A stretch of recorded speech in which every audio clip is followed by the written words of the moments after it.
Salut Vincent, Bonjour. merci d'être là. Puis je te propose d'être assez non conventionnel sur la manière de briser la glace et d'entrer tout de suite sur qu'est-ce que c'est que cette image que tu m'as envoyée. Et là, on a tout de suite su qu'on avait un sujet, là. Oui, hein, c'est une belle image. On a du chouquel avec des pleurotes. Ici, c'est des pleurotes de l'orme avec le pied au centre du chapeau. Des pseudo-pleurotes de l'orme. Et c'est un compagnonnage, polyculture, plantes champignons. Un truc que j'aime bien, que j'ai développé plus dans les années 2016, que j'ai travaillé un peu plus là-dessus. Parce que à la suite de la lecture d'un livre de Paul Stamets, c'est How Mushrooms Can Help Save the World. Donc, c'est un livre qui m'a beaucoup inspiré, je dirais. Puis par la suite, ça m'a poussé là, à faire tout plein d'essais, là. On a fait vraiment beaucoup d'essais là, au potager, en polyculture, là, des champignons, pas juste des pleurotes là, avec des plantes maraîchères. Excellent. Puis comme je te disais, notre dernier balado, il était sur le thème du compagnonnage, alors ça tombait bien. Ouais. Et d'ailleurs, Bertrand Dumont, quand il a su qu'on allait discuter avec toi, il a dit: «Ah là, on est carrément sur une symbiose». Mais ça veut dire quoi le mot symbiose? Ouais, c'est vraiment intéressant. Dans le fond, là, je pourrais expliquer les champignons pour donner une idée, pour comprendre. Là, aussi, ça va permettre à vos auditeurs de mieux se situer par rapport aux champignons. Il y a trois modes d'alimentation, hein. Les champignons, ils vont consommer là, de la nourriture de trois façons. Il y a le saprophytis, donc ils vont consommer de la matière organique morte, non vivante. Après ça, il y a le parasitis. Ça vous dit plus de quoi là, aux gens, là? Un parasite, ça sonne pas bien. Et ensuite, il y a la symbiose. Excusez-moi la voix. Donc, la symbiose, c'est une relation intime entre deux organismes et parfois plus de deux aussi, hein. Donc, puis souvent, la symbiose, c'est que l'un a besoin de l'autre pour vivre. Comme là, sur cette image-ci, on parlerait plus de mutualisme. Donc, la ligne, là, il y a vraiment une ligne à tracer entre la symbiose puis le mutualisme, la synergie. Hein, le mutualisme, c'est deux organismes qui s'aident, mais ils peuvent vivre un sans l'autre. Mais je prends par exemple un arbre qui pousse sur le bouclier canadien, que la roche, elle est acide, il ne pourra jamais aller chercher le phosphore en pH acide, l'arbre. Donc, il a besoin absolument d'un champignon qui va lui permettre il va rentrer en symbiose avec. Puis, vraiment, quand je parlais de relation intime, c'est que le mycélium, il va pénétrer soit entre les cellules végétales ou même carrément à l'intérieur de la cellule végétale. Donc, les fameux mycorhizes qu'on vend dans les centres jardins, c'est une symbiose. Puis le mycélium, il va pénétrer dans la cellule végétale, là, il va créer un arbuscule qu'on appelle, qui est comme une genre de main. Puis ici, là, disons, on a toute la cellule avec le liquide, puis il va vraiment être à l'intérieur, là. Il y a certains champignons symbiotiques que c'est à l'intérieur, puis d'autres, c'est entre les cellules. Donc, c'est là que c'est vraiment intime, là, on s'entend. Là. Il y a vraiment comme une pénétration inter- ou intracellulaire au niveau des plantes. Puis la plante a besoin du champignon, puis le champignon a besoin de la plante pour vivre. Donc là, on parle vraiment de symbiose obligatoire. Mais, tu sais, dans la nature, c'est jamais blanc, c'est jamais noir, c'est toujours gris nuancé. Fait qu'il y a toujours des nuances à apporter là, dans toutes ces explications-là. Et merci pour cette intro incroyable, quasiment érotique. Oui, un peu. Mais c'est parfait, c'est exactement ça, parce que tu sais, nous, on en était un peu au discours où plus on augmente la biodiversité, autant d'ailleurs dans le balado de Lily Michaud aussi sur protéger son jardin des ravageurs ou des maladies. La conclusion, c'était augmenter la biodiversité pour augmenter la résilience. Mais je trouve que tu viens mettre des exemples concrets de qu'est-ce qui se cache dans cette symbiose qui permet, tu as nommé d'aller chercher plus de phosphore grâce à la présence des champignons, c'est ça? Oui, ouais, ouais. Les mycorhizes sont réputés pour ça. Ah, tu vois, je savais pas, puis je pourrais presque dire on savait pas. Mais dans cette image particulièrement, qu'est-ce qui va bien? Oui. Dans cette image-là, c'est une planche de culture, comme on connaît en maraîchage, mais au centre de la planche, il y a une cavité qui a été formée dans le sol, que là, on a mis un substrat, hein, de la matière organique non vivante. Moi, j'aime beaucoup la sciure de bois. On pourrait y aller avec de la paille, toute de la matière qui est carbonée. Puis là, regardez, on le voit dans l'image, on a un recouvert de copeaux de bois parce que ça fait en sorte que quand les champignons sortent au travers des copeaux, ils sont propres. Donc, il n'y a pas de travail de nettoyage et il n'y a pas d'éclaboussure de terre sur les champignons, ce qui rendrait le champignon de moins bonne qualité là, pour consommation. Et ce qui est intéressant, c'est que le champignon, lui, cette image-là, il est capable de recréer ce qui se passe dans la nature. Hein, parce que dans la nature, à un moment donné, il y a une branche qui tombe d'un arbre. Là, il y a les champignons qui vont commencer à digérer le bois. Puis là, tranquillement, ça va nourrir le sol, puis ça va permettre justement de nourrir le sol hein, par la dégradation du bois. Donc, c'est un cycle, ça recycle la matière. Mais là, on le fait de façon vraiment accélérée. Hein. On arrive, on intègre du mycélium, qui est la racine du champignon, dans un substrat qui est de la matière organique là, carbonée. On ne mettra pas d'azote. Là. Fait que toutes les idées bucoliques là, d'économie circulaire avec le marc de café, c'est une fausse bonne idée parce que c'est trop azoté. On va favoriser les bactéries. Les bactéries adorent l'azote, tandis que les champignons, c'est les pros de la dégradation du carbone et surtout de la lignine. Hein. La lignine, c'est un composé qui se dégrade vraiment pas bien dans les sols agricoles. Hein. Il y a même certains producteurs agricoles, ils ne vont pas enfouir la paille quand ils récoltent le blé dans leur sol parce que ça ne se dégrade pas bien. Donc là, les champignons viennent jouer ce rôle-là parce qu'eux, c'est les pros de la dégradation de la lignine hein, dans le bois. Et leurs propres déchets, hein, parce que tout organisme vivant fait des déjections. Hein, finalement, on appelle ça des déchets métaboliques. Et j'aime ça dire aux gens, quand ils boivent de la bière, dans le fond, ils boivent du pipi de levure. Hein.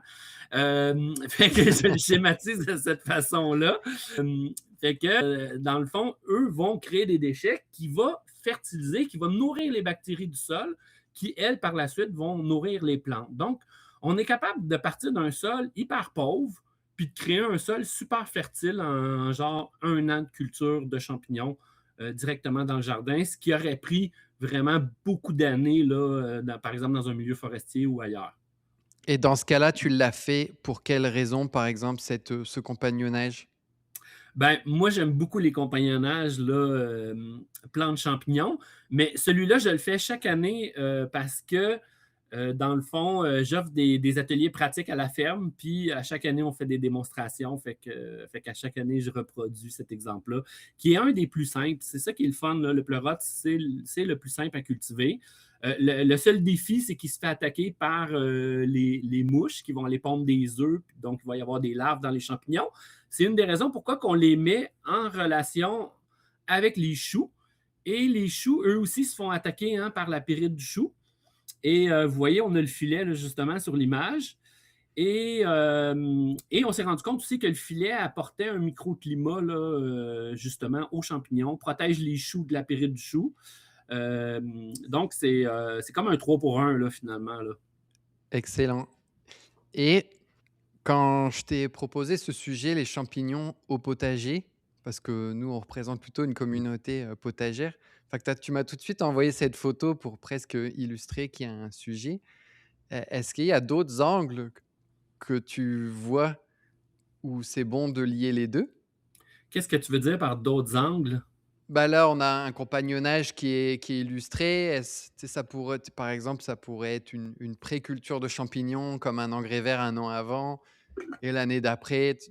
Tu vois, qu'est-ce qui t'est venu Ouais, en ouais. tête sur ce sujet? Oui.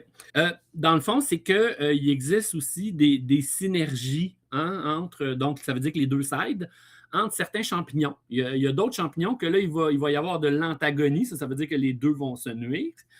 Puis là, l'image qu'on a là, c'est des choux. Hein. Les choux, eux, ils veulent rien savoir des champignons mycorhiziens. C'est à peu près dans les seules familles ça ne leur tente pas là, d'avoir une symbiose, eux.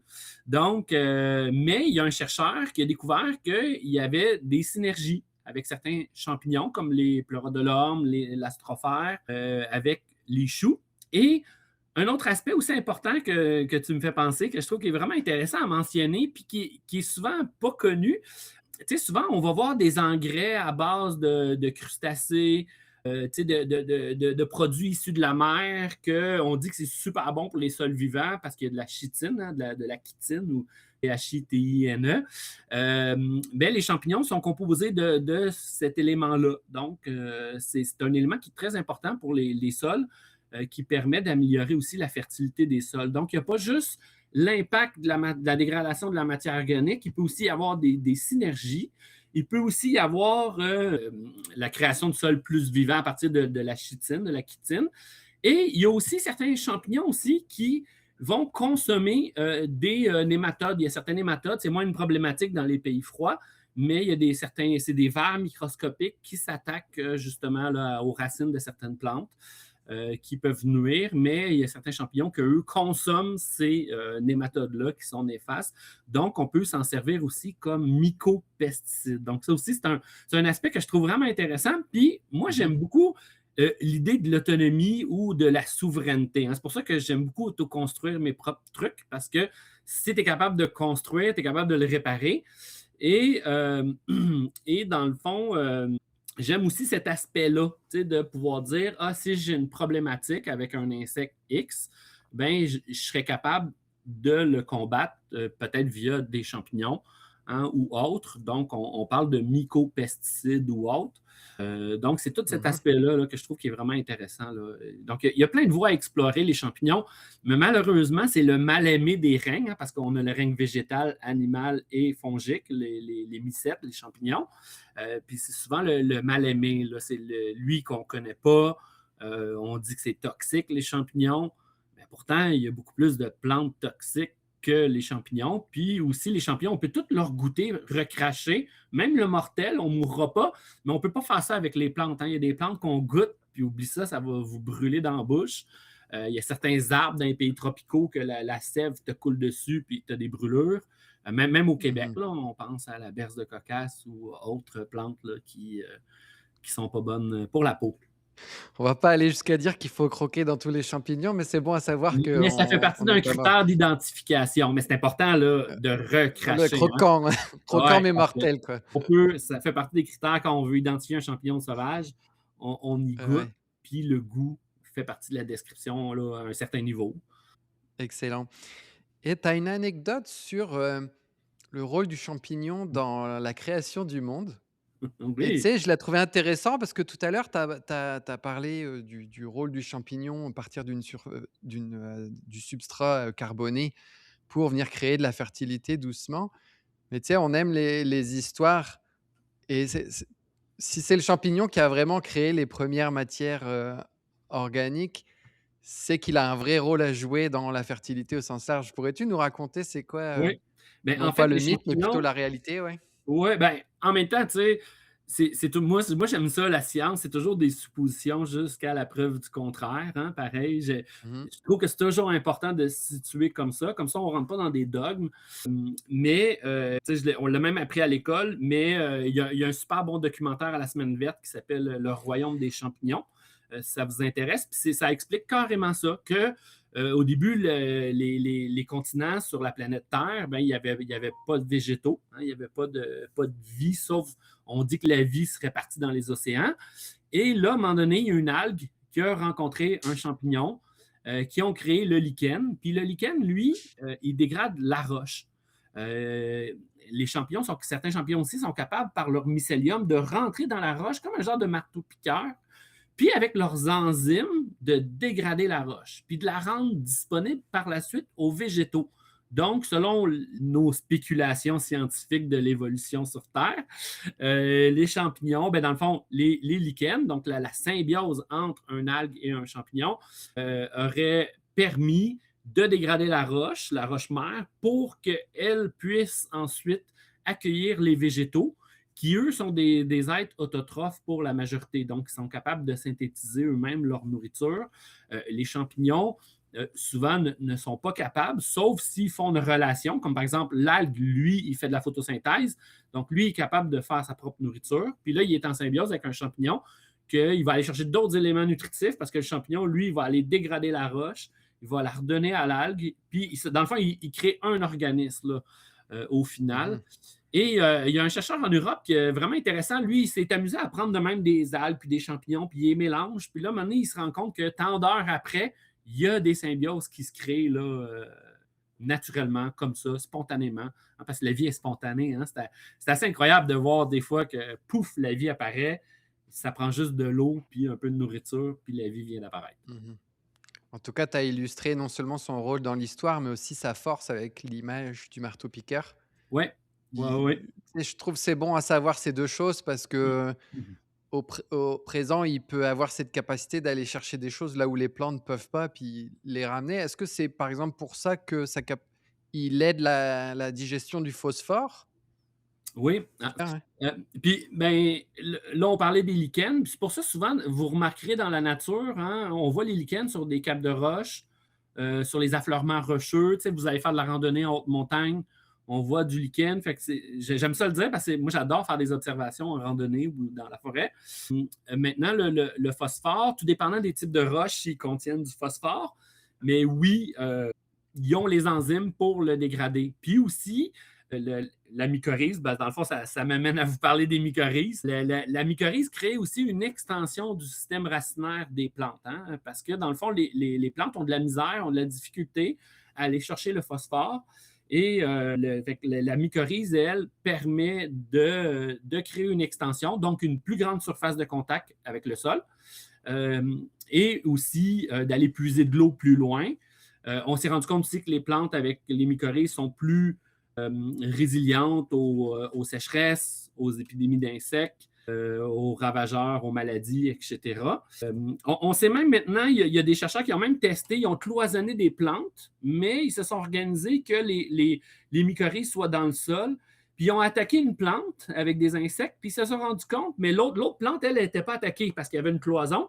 Puis ils ont remarqué que l'autre plante produisait des composés de défense, hein, parce que toutes les plantes, puis tous les organismes vivants produisent des composés de défense. On appelle ça le système immunitaire des plantes ou des champignons ou des animaux, hein, nous-mêmes, le règne animal. Donc, puis il y a un chercheur à l'Université Laval qui a fait beaucoup de recherches quand même, mais pas beaucoup, parce que dans le fond, l'industrie ne veut pas vraiment subventionner ce type de recherche-là, parce que ça ne serait pas lucratif du tout là, de stimuler le système immunitaire des plantes. Mais oui, en effet, là, on peut, il y a des techniques. Pourquoi la décoction de prêle fonctionne? Mais c'est grâce à l'acide salicylique qui permet à la plante de répondre plus rapidement aux champignons, qui est la fonte des semis. Fait qu'on a un exemple très concret là, de ça, de système immunitaire qui se voit stimulé là, par rapport à ça. Ouais, tu Mais viens d'illustrer une autre force, oui, du oui. champignon outre, le phosphore, c'est développer le système immunitaire, du sol, au sens Puis large, ouais. les communications aussi.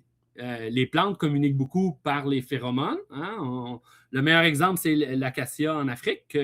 La girafe, quand elle mange, les arbustes, ils vont dans l'air par les phéromones, ils vont produire un composé qui va dire aux autres acacias: hey, il y a des girafes qui nous mangent, produisez des inhibiteurs d'enzymes digestives pour qu'ils arrêtent de nous manger. Puis là, la girafe, elle est brillante, là, elle a compris ça. Fait qu'elle mange nez au vent. Fait que c'est toutes des observations qu'on voit, Ah ouais, c'est mais la il n'y a pas juste les phéromones comme mode de communication chez les plantes, il y a aussi le mycélium qui permet là, de communiquer là, via certaines mycorhizes. Mais par contre, j'aime ça, là, je vais en profiter pour apporter des bémols à vos auditeurs. On voit sur le marché maintenant des pots de mycorhizes. Moi, j'aime moins cette idée-là parce que dans le fond, il y a plusieurs raisons pourquoi le mycorhize commercial fonctionne moins bien. Souvent, il est entreposé dans des chaleurs trop hautes au centre-jardin. C'est écrit sur le flacon, là, pas dépasser 21-22 degrés Celsius de souvenir. Et le deuxième élément, à l'inverse, s'il y a trop de phosphore dans ton sol, ben là, les mycorhizes sont inactivés. Donc, ils vont pas s'associer aux plantes. Donc, c'est vite arrivé, là, une surfertilisation phosphatée là, en agriculture bio, juste avec du compost ou l'actisol. Donc, c'est vite arrivé. Donc, souvent, ça ne vaut pas le coup. Puis là, un autre point négatif que je vois, c'est que quand on achète la mycorhize commerciale, c'est une souche qu'ils ont trouvée à Pont-Rouge, là, dans Port-Neuf. Et là, c'est elle qu'on a multipliée puis qu'on va mettre partout au Québec. Donc, on va diminuer la diversité génétique des mycorhizes en faisant de la monoculture de mycorhizes. Moi, je le vois comme ça. Et de toute façon, juste en créant travail réduit du sol ou pas de travail du sol, bon, on va déjà augmenter le potentiel mycorhizogène qui va faire en sorte que les mycorhizes vont apparaître par elles-mêmes sur place. c'est drôle parce qu'avant que tu nous racontes cette information, J'allais dire: «Aucun vendeur de BMR n'a réussi à me vendre des mycorhizes». C'était vraiment cher, puis je trouvais que les arguments, je les comprenais pas. Puis en t'écoutant, je me suis dit: «Non, c'est bon, c'est ultra utile», mais là, tu viens d'inverser Ouais. où j'étais rendu dans le discours au sens bah, du coup, ça serait quoi, ton conseil? Fait que moi, je suis pas un bon vendeur. Puis, je fais pas de conseils non C'est plus. très cher. Je fais pas de Ouais. conseils parce que je paye pas mon assurance avec mon ordre des agronomes. Donc, je peux pas te dire que je donne du conseil, mais je peux suggérer, puis je peux te donner de la formation, puis je peux. Mmh. Fait que ça a l'air niaiseux, mais vu que je suis agronome, il faut que je fasse attention à ce que je dis. Hein, parce que Mmh. sinon, ça me prendrait mon assurance pour me protéger. Là, c'est plus du service conseil. Là, tu sais. Mmh. On peut donner des conseils, mais tu sais que si on veut favoriser les mycorhizes, ben, juste de ne pas travailler le sol, c'est un bon point. Et on en a parlé tantôt, l'apport de chitine par le mycélium du champignon aide à nourrir les mycorhizes aussi du sol. Donc, c'est vraiment intéressant parce qu'en 2016, on a développé un compagnonnage ail et strophère au jardin. Et il y a une personne qui est venue analyser mon sol par la suite. Puis, elle a vu plein de micro-organismes dans mon sol qu'elle n'avait jamais vu avant, mais qu'elle avait appris dans ses cours. Et il y avait plein de mycorhizes, là, sans même que j'en ai appliqué là, des mycorhizes achetés. Donc, ils se sont introduits par eux-mêmes, parce que la vie, OK. comme je disais tantôt, elle est spontanée. Hein. Il suffit juste de donner les bons ingrédients, puis la vie va apparaître d'elle-même. Et quand tu dis, le les mycorhizes sont apparus, le seul moyen, c'est de faire une analyse de sol. Bah, je Il pense faut que tu les, le sais pas, mais faut on les à la regarder au main verte, microscope. OK. À la main verte, on propose des analyses de sol Ouais, et on a en effet une conclusion qu'il y a beaucoup de jardins surfertilisés et notamment, on a un taux de matière organique très fort. ouais, Donc je on suis est pas surpris. quasiment on appelle ça de la pollution domestique, entre nous, en Ouais. rigolant. Enfin, que notre conseil, c'est d'arrêter d'apporter de la matière organique en général, là où on voit ça. Ouais, puis Mais on le voit des fermes bio qui sont dans le excessivement riches en phosphore, là, par mmh exemple. Là. et avant qu'on bascule sur, comment, produire ces champignons, pour soi, plus qu'au potager, c'est plutôt ce que tu fais depuis longtemps. Ça serait quoi le conseil au potager pour augmenter la biodiversité? Parce que si on est-ce qu'on achète du mycélium, par exemple? Oui, on ajoute du mycélium chez Violon et Champignons. Là, Oui, c'est bien mon petit sûr, ouais, côté ouais. vendeur. Mais c'est vraiment la voie la plus simple là, de partir avec du mycélium. Mais bon, on a développé tellement plein de choses. On a fait vraiment. Je fais beaucoup de recherches. C'est vraiment un côté qui me passionne. Et j'ai développé aussi des techniques que les gens peuvent, avec la culture liquide, faire leur propre mycélium sans même avoir à dépenser des milliers de dollars dans un laboratoire. Donc, j'ai travaillé fort pendant 2 ans de temps à développer des techniques qu'on peut faire sur la cuisine, là, sur la table de notre cuisine, du mycélium. Donc, vous pouvez produire vous-même votre mycélium. Là, j'ai une formation justement là-dessus, Ah ouais, OK, incroyable, ouais. mycélium liquide. Fait que là, on devient autonome dans notre production de mycélium. Un Euh, levain, si est-ce que c'est la bonne métaphore? Comme je crée mon levain chef de zéro. Un peu, c'est ça. C'est juste que le levain, toi, tu es capable avec juste ce qui est dans l'air, mais le mycélium, il faut partir soit d'un un morceau de tissu de champignon ou un spore. OK, Les spores, c'est beaucoup plus compliqué. Donc, c'est plus un morceau de tissu là, on va appeler ça du clonage. Fait que ça revient à faire une bouture comme chez une plante. OK. Excellent, merci. Donc là, est-ce que on bascule sur le sujet de produire pour soi? Parce que je pense que si on s'entend bien, c'est aussi qu'on aime la souveraineté et bien Ouais, manger. ouais, ouais. C'est et donc je t'ai proposé le champignon potager et en première illustration, on a le compagnonnage. Mais, est-ce qu'on peut imaginer plutôt des cultures, de champignons comme on cultive une parcelle, d'ail, par exemple? Ou On peut, mais la voie la plus simple, selon moi, c'est au potager, parce excellent. que on aime la relation avec la plante, parce que la plante crée de l'ombrage aux champignons, puis le champignon, lui, dégrade la matière organique qui va réapporter des éléments nutritifs à la plante.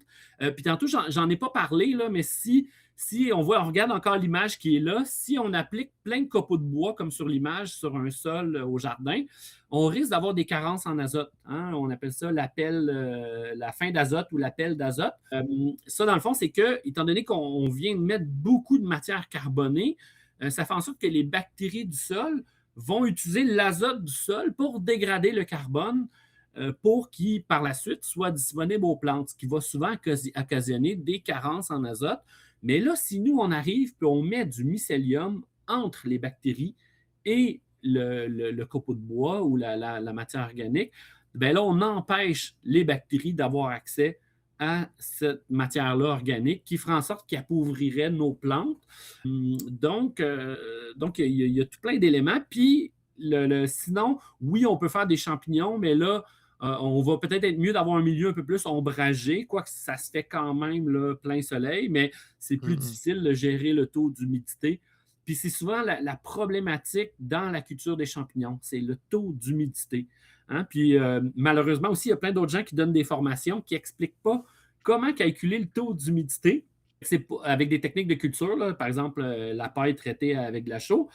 C'est pourquoi aussi j'ai écrit des blogs, des articles de blog sur mon site Internet dans la section ressources pour éviter que les gens fassent ces erreurs-là. Parce que les gens associent champignons à quand il pleut. Fait que là, ils vont avoir le bon taux d'humidité dans le substrat. Là, ils vont mettre leur mycélium dans le substrat. Puis là, après ça, ils vont aller arroser avec l'arrosoir. Mais un substrat, c'est pas comme un sol qui s'égoutte.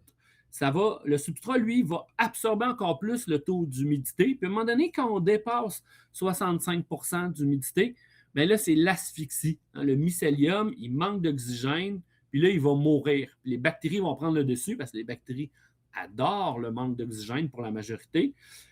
C'est au même titre que les gens qui tuent leur cactus. Hein? Il y en a qui arrosent, ils arrosent, ils arrosent. À un moment donné, les racines, ils n'ont plus d'oxygène. Puis là, c'est pour ça qu'on appelle ça aussi la pourriture racinaire. Le terme pourriture est associé aux bactéries. Là, le fait qu'il n'y ait plus d'oxygène, ben là, les racines ont besoin d'oxygène aussi, hein, de plantes. C'est pour ça que j'aime beaucoup le compagnonnage, parce que ça permet de sensibiliser Mmh. avec cet aspect-là. Donc, c'est la raison pour laquelle, au centre de la parcelle, on fait une tranchée. Mais pendant l'incubation, c'est le temps que le mycélium colonise le substrat, bien là, on peut mettre un carton juste au centre de la parcelle, par-dessus le mycélium, parce qu'on le sait au Québec, hein, il peut aussi bien avoir 50 mm de pluie en 1 heure. Et là, ça viendrait détremper le substrat, asphyxier le mycélium et il mourrait par la suite. Puis à l'inverse, si c'est trop sec, bien là, on peut juste arroser le carton pour bien humidifier le mycélium. Puis après environ 3 semaines, 1 mois, même des fois un peu avant, on peut enlever le carton. C'est pour ça que c'est important d'observer. On peut gratter le paillis en surface. Là, quand on voit le mycélium, il est tout en surface. Bien là, on enlève les cartons, puis là, on voit les champignons qui poussent, comme sur la parcelle juste ici. On vient homogénéiser l'humidité, c'est ça? Dans le fond, c'est qu'on a contrôlé soit le trop d'eau ou le pas assez d'eau Mmh. lors de l'incubation. Mmh. L'incubation, qui est la colonisation du substrat par le Mmh. mycélium. C'est la période la plus critique. Puis une fois que le mycélium il a tout colonisé le substrat, là, après ça, il n'y a plus de problème s'il y a trop de pluie. Là, ça va même déclencher la fructification. La fructification, OK. c'est quand le mycélium va créer un chapeau, comme on voit sur l'image. Le vrai terme, c'est un sporophore ou un carpophore. Parce que dans le fond, le champignon, c'est tout l'organisme. C'est autant son mycélium qui est ses racines. Là, je fais beaucoup d'analogies avec les plantes là, pour que les Ouais, auditeurs puissent bien comprendre. ouais, merci. Puis quand là, il y a un champignon le mycélium se différencie, il y a fructification, bien là, ça, c'est le sporophore qui est l'organe qui contient les spores. Excellent, incroyable et Les spores qui sont comme les semences pour les plantes. ça ressemble un peu à l'art de gérer l'humidité quand on gère nos semis. Ouais, C'est on doit faire attention à ce que ce soit ni trop sec ni trop ni humide trop humide. Puis les pour éviter premières la années, fonte des ça prend semis. quand même les premières années, ça prend quand même une petite intuition à développer du moins. Ouais, Et si on devait nommer quel type de champignons on met dans son potager, parce que là, on pense plutôt à l'assiette que, ouais, à toute la symbiose et la magie que ça crée, on ouais. partirait de quoi? Oui, ben, le plus simple pour quelqu'un qui veut commencer, puis il va avoir un résultat garanti pas mal, c'est le pleurote. Hein. Le pleurote, c'est facile d'avoir un succès avec lui. Après ça, un autre bon compagnon bien connu, c'est l'astrophère. L'astrophère, un niveau de difficulté un petit peu plus élevé. L'astrophère, elle est intéressante parce que c'est un champignon que, contrairement au pleurote, parce que le pleurote, lui, pousse sur un tronc d'arbre hein, dans la nature. Donc, il sort du tronc d'arbre, mais l'astrophère, elle pousse dans les pays de copeaux de bois, en partant, dans les jardins, vous risquez, vous mettez des copeaux de bois dans votre jardin, ça se peut très fort que vous allez trouver de l'astrophère sans même l'avoir implanté. On la trouve naturellement dans les jardins, les plates-bandes des municipalités où est-ce qu'ils mettent des copeaux de bois.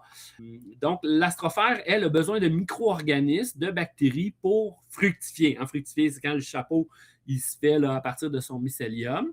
Donc, l'astrophère, elle aime les copeaux de bois. C'est un champignon copophile là, à fond. Justement, il est apparu au Québec en 98 avec la crise du verglas. C'est vraiment là qu'on Ah l'a ouais. vu là, apparaître là, de façon abondamment. Et sinon, on a d'autres champignons qui sont intéressants, mais qui produisent moins, mais qui sont plus intéressants au niveau des flaveurs. Les flaveurs, c'est autant l'odeur que le goût. On pense aux champignons amandes. Le champignon amande, il ressemble beaucoup au champignon de Paris, mais il goûte l'amaretto, mais pas sucré. Moi, j'aime pas l'amaretto parce que c'est sucré, mais le petit goût d'amande, il vient là-dedans. Donc, le champignon amande, lui, il pousse carrément dans du compost mûr à la base des plantes Mhm. qui aiment l'azote, comme les tomates ou autres plantes là, exigeantes en azote. Donc, moi, je l'ai beaucoup développé à la base des tomates là, dans les potagers. C'est comme Excellent. les trois directement en association, mais indirectement, il y en a d'autres. Puis, tu sais, j'aime dire qu'on ne connaît pas grand-chose sur les champignons, étant donné que c'est le règne des mal-aimés, fait qu'on ne l'étudie pas. Il n'y a, pas d'argent non plus dédié à la recherche pour ce champignon-là. Mais il y a d'autres aspects un peu à gauche, à droite. On parlait de biodiversité. On pense au polypore, le reishi, par exemple. Justement, là, ma dernière infolette, là, j'en parlais. C'est un champignon qui aide les systèmes immunitaires. Donc, il y a un chercheur aux États-Unis qui a démontré que c'était bon pour les abeilles. Il y a même des apiculteurs là, qui commencent. Là, il y a un apiculteur qui m'a acheté du champignon. Ils peuvent faire des Mhm. décoctions, puis là, ensuite, là, donner ça à leurs abeilles pour stimuler leur système immunitaire. Il y a un article scientifique là, selon une étude, parce qu'il faut toujours parler de ça là, quand, dans le fond, on parle parce qu'on n'a pas le droit de parler de trucs médicinaux. Là. Dans le fond, on peut juste dire des champignons avec des vertus médicinales, mais on ne peut pas parler de propriétés médicinales, sauf si on dit Mhm. selon une étude, pour ne pas se faire poursuivre par le Collège des médecins. Parenthèse. Donc, qu'on peut nourrir les abeilles là, pour stimuler leur système immunitaire, qui vont faire face, ils vont avoir plus de facilité à faire face au virus par la suite. Excellent. Et petite anecdote, parce que j'ai beaucoup de famille qui vient d'Auvergne en France. Et quand on visite les maisons, on entre, il y a des fois des armoires complètes de champignons séchés qui Ouais. sont issus de la cueillette et c'est quelque chose qu'on voit pas ailleurs et enfin, je pense chez toi, ça doit être le cas là, mais pour, faire rentrer dans la culture, l'appréciation des champignons, est-ce que la forêt, en l'occurrence, a à offrir? C'est un bon rappel que ça existe quelque part. Ouais. Ben, ça commence là, à se développer vraiment plus au Québec. Excellent. Et si on parle de calendrier, parce que tu sais, nous, une Mm. grande partie du logiciel, c'est quand faire quoi, ou du moins Ouais, quand planter quoi en ce moment. Ça ressemble à quoi un calendrier quand on veut se lancer dans le compagnonnage avec les champignons? ouais, ouais, ouais. Ben, tous les champignons qui aiment le froid, hein, donc les pleurotes gris, l'astrophère, par exemple, ça, eux, on peut les implanter le plus tôt possible, hein, parce que les champignons aiment le froid. Si la majorité, là, tantôt je vous ai dit que c'était jamais blanc, jamais noir, là, c'est toujours gris nuancé les choses. Mmh. Je vais vous faire là, je vais vous parler des exceptions et de tout ça. Les champignons aiment beaucoup le froid. Hein. Si, disons, dans ton réfrigérateur, tu oublies une tranche de pain, ben, il va y avoir des moisissures qui vont pousser à un moment donné. Si tu laisses ça pendant des mois, il va y avoir de la moisissure qui va pousser, mais il n'y aura pas de bactéries. Les bactéries n'aiment pas le froid. Il y a certaines bactéries, il y a certaines exceptions là, avec les poissons d'eau froide, mais règle générale, parce que maintenant, il faut tracer des généralités quand même, ils préfèrent des températures un peu plus élevées. C'est ce qui fait que nos sols, dans les pays tempérés, comme ici, ils ont beaucoup plus de champignons que les pays tropicaux. Les pays tropicaux, souvent, ça va être plus bactérien. C'est pour ça aussi que les pays chauds sont plus fragiles, les sols, puis sont plus propices à la désertification. Hein. Puis il y a des cas plus spécifiques. Là. Moi, j'ai travaillé au Pérou. Les sols contiennent beaucoup d'aluminium. Donc, il y a d'autres raisons qui font en sorte que. Parce qu'à un moment donné, je me suis posé la question comment ça qu'on n'a pas de désert ici. Tu sais, oui, il y a la Chine, que dans le nord de la Chine, le désert de Gobi, il y a du désert, mais on n'est pas. C'est quelque chose qu'on voit plus proche de l'équateur, hein, la ligne qui traverse le globe terrestre. Et donc, ça, c'est une des explications. Les champignons, l'hiver, continuent à travailler sous la neige, hein, sauf si le sol gèle bien comme il faut. Fait que des fois, on peut même implanter à l'automne. Le seul danger d'implanter à l'automne, c'est la fonte de la neige qui amène trop d'eau et qui peut amener de l'asphyxie au mycélium par la suite au printemps suivant. Mais par exemple, si on fait un compagnonnage ail et strophère, qui est dans les plus difficiles, quant à moi, fait que commencez pas par ça. Il faut implanter avant l'ail, au moins un mois avant l'ail, le mycélium de strophère. Mais sinon, toutes les autres, comme les pleurotes, l'astrophère, tout ça, le plus tôt possible est l'idéal au printemps, même si ça gèle le soir, mais que le sol est dégelé, on est capable de faire des implantations, il n'y a aucune problématique. La majorité des mycéliums aussi peuvent geler et ne souffriront pas d'un gel. Mais par la suite, les champignons de chaleur, ben là, ça peut être une bonne idée de synchroniser avec le mois le plus chaud de l'été. Fait que le mois le plus chaud de l'été, c'est juillet, hein, au Québec. Donc, si on fait du champignon amande à l'extérieur d'une serre, ben là, on peut prévoir d'implanter ça peut-être, disons, en juin, début juin, pour que ça puisse fructifier au mois de juillet parce qu'il adore la chaleur. Ou les pleurotes jaunes aussi. Les pleurotes jaunes adorent la chaleur, donc ils aiment ça des 30 degrés Celsius et plus. Donc, ça pourrait être une bonne idée de faire ça dans une serre. Mmh. Mais du pleurote gris, là, ou certains pleurotes qui aiment plus le froid, comme le pleurote de l'orme sur l'image, ben là, lui, on ne le fera pas dans une serre parce qu'il ne va pas fructifier. Parce qu'il a besoin des températures un peu plus froides pour fructifier. C'est souvent, la majorité des champignons qu'on cultive, c'est les températures qui vont être le déclencheur de la fructification. Il y a aussi le fait qu'il ait tout colonisé sa matière, parce que là, il n'y a plus de nourriture. Fait que là, il faut qu'il assure, le but de la vie sur Terre, c'est d'assurer la survie de son espèce. Donc là, quand il n'y a plus de bouffe, là, il va fructifier pour faire des spores, pour coloniser d'autres territoires, pour assurer la survie de son espèce. Mmh. Donc, c'est le but de toute vie sur Terre, là. Excellent. Et on a vraiment beaucoup de questions dans les commentaires sur le nom exact, comment les plaies et autres. Mais sur ton site Violon et champignons, il y a beaucoup Ouais, extrêmement de données de manière très généreuse là, outre ce que tu peut-être vends. même. Il y a beaucoup de générosité. Je suis sûr que le karma va te revenir, Vincent. Non, mais trop dans le sens que les gens, il faut qu'ils cherchent, puis tu sais, ils ont Ah beaucoup OK, de choses à ouais, ouais, regarder. Dans ce sens-là, oui, oui. Mais c'est bon. pour chaque mycélium, j'ai un descriptif pour chaque mycélium. Puis pour les Avec un peu ce que tu températures, viens de dire, les dates et autres? je ne parle pas des dates, mais je parle un peu Mmh. des températures qui aiment les chaleurs. Mais j'ai dans la section culture liquide, que ça, c'est des seringues de mycélium que je vends. Là, je donne vraiment les températures de fructification pour chaque souche de mycélium. Parce que dans le fond, les champignons, parce que là, je viens de dire le mot souche, fait que là, j'ai besoin de vous expliquer c'est quoi.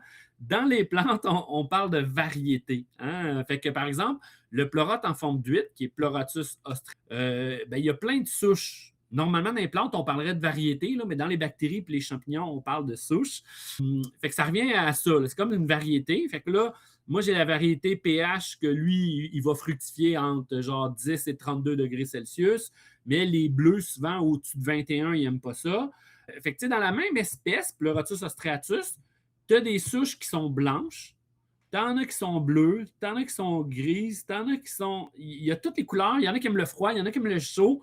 Fait que dans les blanches, parce que moi, je produis dehors dans des serres, fait que au printemps, si je veux des pleurotes blancs, je vais faire du snowcap. Ça, c'est son nom là, en anglais, parce que c'est une souche qui vient d'un monde anglophone. Fait que je garde les noms là, parce que je ne veux pas renommer ce qui existe déjà. Puis là, l'été, quand il fait chaud, ben là, moi, pour mon marché, j'utilise une autre souche qui est Summer White, que lui aime le chaud. Parce que je veux du blanc, parce que ça fait beau au marché. Les gens arrivent, là, le Mmh. kiosque il est super beau. Tu as du rose, tu as du jaune, tu as du gris, tu as du blanc, tu as plein de couleurs. Puis là, c'est wow, là, les gens jettent avec les yeux.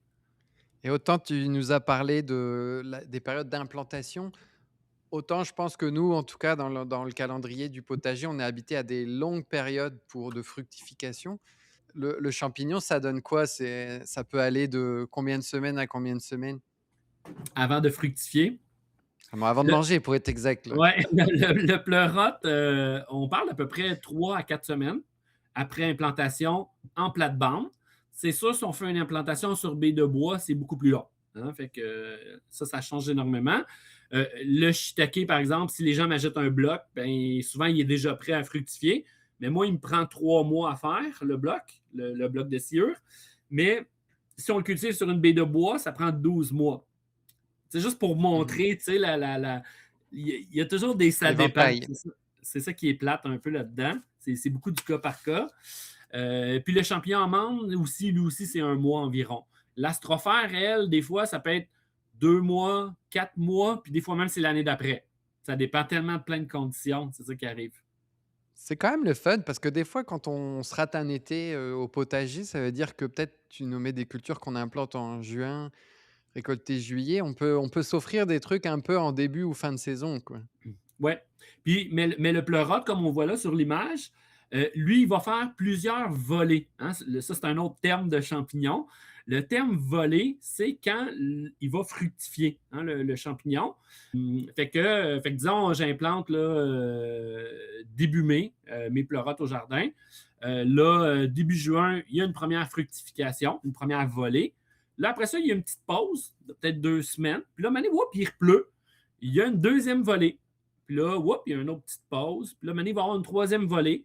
Puis quand on est vraiment bon, on peut aller jusqu'à 7, 8 volées, mais ça va diminuer à chaque fois, hein. Ah ouais, ouais. Puis là, j'ai souvent la question, les gens, mais si je renourris mon mycélium, est-ce que ça va rester à vitam aeternam? Mais non, parce que le mycélium, il est déjà vieux. Donc, il va avoir de la misère à recoloniser un nouveau substrat. C'est comme si on demande à quelqu'un de 95 ans d'aller monter le Mont Everest. Bien, il risque d'avoir beaucoup plus de difficultés que quelqu'un qui est beaucoup plus jeune. Fait que c'est Mmh. l'analogie que je fais un peu souvent avec le mycélium. Puis c'est pour ça aussi qu'il y a beaucoup de fermes qui vendent des vieux substrats de champignons usagés. Bien, ce n'est pas une bonne chose pour aller implanter dans un jardin. C'est pas parce que le mycélium, il est dans une phase de décroissance cellulaire, hein. Il est moins apte à recoloniser parce qu'il est vieux et souvent, il peut être contaminé aussi par d'autres micro-organismes. Mais là, comme je disais, il y a toujours des exceptions. Il y a certains champignons qu'eux vont faire une volée par année, hein. Fait que le reishi, lui, par exemple, lui, il va commencer à sortir en juin. Puis là, il va prendre tout l'été, puis on va le cueillir juste avant la fin de l'été. Lui, il fait une volée qui prend tout l'été. Il y a le maitake, qu'on appelle le polypore en touffe en français, que lui, il risque de faire une volée quand il commence à faire froid au mois de septembre. Puis des fois, il saute une année, il ne fait pas de volée. Il y a le polypore soufré qui est dans les plus difficiles. Lui, il fait une volée sur 2 ou 3 ans. Fait que tu l'implantes sur une baie de bois, ben, ça se peut qu'il ne produise pas l'année qui s'en vient. Il va peut-être produire l'autre année d'après ou l'autre année d'après. Je voulais juste amener toutes ces nuances-là là-dedans. Mmh. Fait que c'est ça. Excellent. Enfin que ça fait beaucoup de premières victoires en vrai, hein, tu sais, je vois aussi dans les commentaires, les gens qui disent: «On va y aller avec des pleurotes pour s'essayer». C'est cool. Hem, Qu'est-ce qu'on aurait d'autre à dire? Je sais que tu parles beaucoup du rôle des forêts et on n'est pas tous à avoir, une forêt, mais ça serait quoi pour ceux qui ont soit accès à une forêt, soit une forêt à la maison, la place des champignons? Plus brièvement que le sujet du potager, mais par curiosité. Moi, je Oui, vis entouré de forêts en l'occurrence, là. OK. Puis une petite parenthèse, j'offre des trousses aussi déjà toutes prêtes là, que les gens peuvent ébouillanter, de la sciure, de la granule, pour les gens qui veulent en faire au potager. Là, j'offre une Mmh. trousse que je dis qu'elle est éducative, qu'elle permet d'apprendre là, le processus de Mmh. culture de champignons. Fait que sur le site internet de Violon et Champignons, vous allez trouver soit les trousses au jardin ou les trousses pour faire 2 pots. On peut aussi cultiver en pot si on veut les pleurotes. Puis, Euh, juste après les quelques oui, minutes sur la forêt, j'ai déjà dans les commentaires, je sais, un des sujet qui va questions? t'animer. Celui-là, je sais qu'il va te plaire. Tu le vois à l'écran, non? Ouais, j'aimerais faire de la morée. J'aimerais faire le Moril. Fait que vraiment brièvement avant de passer à la Moril qui est un de tes chouchous, là. OK, excellent. Oui, ben dans le fond, depuis 2021, mais avant ça, là, je m'intéresse à la mycosylviculture. En 2018, j'ai visité les projets espagnols. L'Espagne, c'est dans les pays les plus avancés en mycosylviculture, qui est comment aménager les forêts pour favoriser les champignons. Et là, on parle on pourrait intégrer toutes les saprophytes. Je suis content tantôt d'avoir introduit c'est quoi là, les 3 modes de nutrition, là, le saprophytisme. Fait que tous les champignons que je vous ai parlé, là, on peut tous les cultiver au potager ou en forêt. Mais moi, ce qui m'inspire plus, qu'est-ce qui me passionne dans la mycosylviculture, c'est les champignons symbiotiques. Donc, ceux qui sont en relation avec les arbres, qui peuvent aider les forêts à être plus résilientes. Et malheureusement, c'est quelque chose qui n'est pas valorisé du tout au Québec, en foresterie, du moins pas pantoute. J'ai travaillé très, très fort avec le ministère des 2x4 pour être capable d'aménager des forêts en terre publique. Je n'ai jamais réussi. Puis finalement, j'ai réussi avec les Premières Nations. Hein. Ils m'ont engagé en 2021. En tout cas, on a travaillé vraiment fort. Puis on a réussi à sauver 2 parcelles de forêt. Puis récemment, j'ai partagé un article que je trouve vraiment important pour moi, qui est la mycosylviculture du matsutake. Parce que le matsutake, il est quasiment en péril comme champignon, parce qu'on est rendu aujourd'hui qu'on coupe des forêts de 45 ans, puis le matsutake, il commence à produire dans des forêts de 60 ans. Fait que tu vois comment ils deviennent rares, les matsutake. Puis les champignons, il n'y a pas de conservation. Donc, on a réussi à sauver une forêt qui allait être bûchée, et on l'a aménagé, on a installé un système d'irrigation sur un acre de forêt pour assurer d'avoir une production, même les années de sécheresse, parce que c'est la plus grosse problématique, c'est la sécheresse avec les champignons. Hein. L'humidité, oui. Et on arrive avec des résultats vraiment intéressants. Puis l'article que j'ai publié, qui est dans ma section ressources, c'est qu'on démontre qu'on fait plus d'argent. C'est plus payant les champignons. C'est 73 fois plus payant que le bois d'œuvre.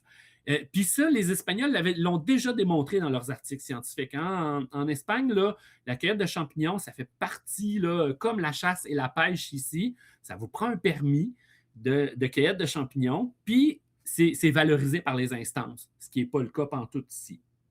Puis, je disais que j'allais briser les dogmes. J'aime ça faire une petite parenthèse parce que le ver de terre, là, c'est comme le truc le plus extraordinaire dans le potager. Mais le ver de terre n'est pas indigène du Québec. Hein. Il n'y en avait pas. Il y avait seulement les forêts de pruche dans l'Ouest canadien qui avaient des vers de terre. Donc, ils ont été apportés par nous, les Européens, quand on est arrivés. Et on le sait maintenant que c'est nuisible aux champignons qui sont en symbiose avec les arbres. Le meilleur exemple, c'est le matsutake. Hein, les Coréens qui cultivent le matsutake aussi, vu qu'il y a une grande valeur commerciale. C'est un champignon symbiotique qui a besoin des arbres pour pousser. Le ver de terre, c'est un ravageur. Donc, il y a plein d'articles. Il y a même un article, là, les vers de terre, une menace pour nos forêts.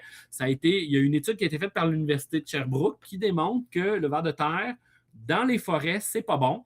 Très bon dans le potager, mais c'est une menace parce que dans le fond, il consomme les champignons dans le sol et fait en sorte que ça change complètement les écosystèmes forestiers et ça rend moins résilient les forêts parce qu'on l'a vu tantôt que les champignons sont super importants dans la résilience pour nos forêts.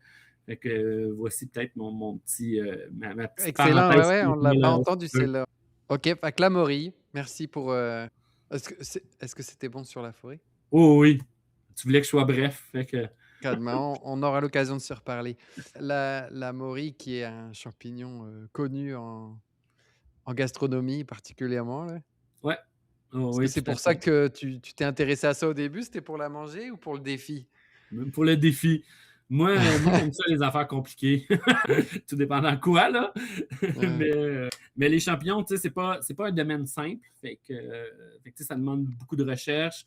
On a fait beaucoup de Mmh. recherche jusqu'à maintenant, là, autant mycosylviculture, champignons. Puis ça faisait une couple d'années que je travaillais sur la morille. Et dans le projet avec les Premières Nations, j'ai réussi là, à faire pousser de la morille. Dans le fond, j'ai eu mes premiers résultats il y a 2 ans. Mais ça fait plus de 2 ans que je travaille là-dessus. Et il faut penser complètement autrement. Il faut sortir de nos dogmes, là, justement, avec la Maurice. Fait que ceux qui, dans le chat, qui sont intéressés par la culture, encore une fois, dans la section ressources de mon site Internet, j'ai justement j'ai fait un article qui explique tout pas mal sur la culture. Pas tout, parce que c'est tellement vaste le champ d'expertise qu'on pourrait développer avec la morille, mais du moins où j'en suis rendu. Ça se fait ailleurs dans le monde, en Europe, en Chine. Puis oui, c'est possible de cultiver sans arbres, là, sans frêne, sans... Dans le fond, la culture de la morille, jusqu'à maintenant, comment elle a été développée, c'est que là, le champignon, il est 100% saprophyte. Donc, il n'y a pas besoin d'avoir une association symbiotique. Mais la morée, c'est le bel exemple qu'il peut être saprofite, il peut être symbiotique, il peut être les deux. Mais la morée qu'on a développée, les mycéliums qu'on a développés, c'est vraiment saprofite. Donc, on le fait dans une planche de culture, pas de plantes. Jusqu'à maintenant, moi, je le fais pas de légumes. Sous ombrière ou en milieu forestier, là, en agroforesterie, pour avoir de l'ombrage. Et donc, c'est ça. Puis j'offre aussi des ateliers. Sauf que lui, contrairement aux autres, il s'implante au mois de septembre. Fait que pour votre calendrier. Et Ah puis, ouais. on a réussi à définir un peu plus les dates parce que l'information nous venait beaucoup plus de Chine ou de France. Mais en France, ce n'est pas les mêmes hivers qu'ici. Donc, il y a comme des défis là, à relever. Mais d'après moi, la bonne date jusqu'à maintenant, de ce que j'observe, c'est le 20 septembre. Parce que quand on l'implante, on ne veut pas qu'il fasse plus que 20 degrés Celsius, là, idéalement, dans le sol. Mmh. Donc, pour moi, en tout cas, dans les Laurentides, le 20 septembre, c'est une bonne date là, pour implanter la morée. En tout cas, tu as donné faim à quelques auditeurs parce Ouais, qu'on a dans les commentaires un chef à ta main, cuistot, ouais. Maury avec de la crème fraîche, c'est Maman, drôle mais si on est sur la fin et qu'on s'ancre plutôt vers la notion de mouvement ou de direction pour le Québec, tu ressens ça comment? Tu aimerais quoi d'une communauté, voire notre communauté, dans sa relation avec les champignons? ben, moi, j'ai toujours cru que les champignons, hein, ben, on l'a vu un peu dans ce reportage-ci, qu'ils sont la base de la vie, finalement, sur Terre, là, le commencement. Je pense qu'ils peuvent nous aider énormément. On a beaucoup de choses à gagner à le développer, mais le problème, c'est souvent de développer les choses. Hein, comme moi, ce que je développe, j'ai pas de subvention comme les centres de recherche, j'ai pas accès à tout ça. Mais oui, je pense on peut arriver vraiment à développer quelque chose avec les champignons qui serait vraiment incroyable, hein, puis qui permettrait vraiment de transformer plusieurs éléments, là, autant en agriculture qu'en foresterie. Donc, c'est tout l'aspect que j'aimerais apporter. Puis, il y a eu déjà beaucoup d'évolutions depuis que je suis là. Parce que je me souviens, quand j'ai commencé, moi, les champignons, je contactais d'autres producteurs, puis on me disait, écoute, là, je t'entends parler, tu es de la compétition, je ne suis pas intéressé à te parler, salut, bye, il me raccrochait à la ligne au nez. Fait que ça, moi, quand j'ai commencé, c'était comme ça. Puis, il n'y avait pas d'informations. Fait que j'ai commencé, je faisais beaucoup d'erreurs, beaucoup d'essais. J'ai cultivé beaucoup de moisissures dans mes premiers temps. Avant d'avoir des succès, j'en ai eu pareil, sinon, à un moment donné, j'aurais arrêté. Et juste pour te donner une idée, tu sais, même comme agronome, parce que moi, j'ai commencé, j'ai étudié comme agronome à l'Université Laval. Et puis, dans les débuts, là, c'était comme ça faisait peur au monde. Là. Je me souviens, là, j'ai mes premiers essais au jardin, c'était au jardin étudiant sur le campus là, de l'Université Laval. Puis les autres étudiants d'agronomie me disaient non, non, non, ça va attaquer les plantes. Là. Fais pas des champignons dans le jardin. Je disais non, non, non, c'est pas des parasites, ça profite. Puis, fait que toute l'éducation que j'ai dû faire toutes ces années-là, en plus de débuter, puis que pas mal tout était top secret, sauf les livres de Paul Stamets. Puis il n'y avait pas YouTube, il n'y avait pas autant d'informations, puis il n'y avait pas de gens comme moi qui offrent des formations. Donc, moi, je voulais que ça se développe au Québec. Donc, j'ai parti tout de suite avec la démocratisation puis l'éducation. Parce que je trouvais ça vraiment ridicule qu'on importe la majorité des champignons. On en importe encore beaucoup. Hein. Il y en a beaucoup qui viennent De d'Europe de l'Est. C'est de importé par Corée et avion. cetera? Puis, donc, je trouvais ça complètement ridicule. Donc, je voulais que ça se développe là, au Québec là, par la suite. Mais tu sais, je ne m'arrête pas juste à la culture de champignons gastronomiques. Moi, je vais aller plus loin au niveau autant peut-être les symbioses, les Mmh. mycopesticides aussi, que je trouve vraiment intéressant. Les champignons avec des vertus médicinales, la mycosylviculture en forêt, comment rendre nos forêts plus résilientes. Mais encore une fois, on est à moins 10 ans. Aujourd'hui, en Espagne, la mycosylviculture, les champignons font partie intégrante de la foresterie parce que aujourd'hui, les forestiers, ils voient la valeur de ça, mais les chercheurs là-bas, quand j'étais allé visiter des projets, ils me disaient, là, il y a 30 ans, ils ne C'était voulaient ça. rien savoir de Mmh, ça, mmh ça mh. faisait peur. Puis le changement fait peur aussi. Hein? Fait que les gens, ils te voient comme une menace. Fait que ça aussi, là, c'est pas évident parce que souvent, je suis perçu comme une menace parce que je vais enlever 1 mètre cube de bois à l'industrie. Mais pourtant, on pourrait développer autre chose. On pourrait développer quelque chose qui serait plus lucratif, même probablement par hectare, tout dépendant de quel écosystème. Là. C'est toujours du cas par cas. Là. C'est jamais une grosse généralité. Là. Et figure-toi que la question du soutien, je l'ai posée à Dany Bouchard de l'Académie potagère et on a réalisé un peu ensemble qu'on faisait tous partie de du secteur de l'autonomie alimentaire et qu'on s'est tous pris des noms pour recevoir des subventions.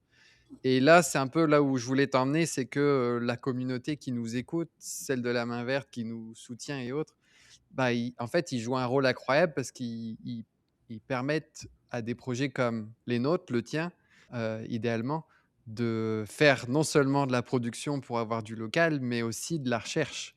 Ouais, Et parce que dans plus de la moitié de ton discours, il y a, ce qu'on ne sait pas encore là, ouais. Ben, surtout les champignons, il y en a encore plus parce que c'est bah, un oui. monde qu'on connaît pas, contrairement le maraîchage, le potager. Mmh. Donc, nous, on a eu du mal à estimer, par exemple, combien il y avait de potagers au Québec.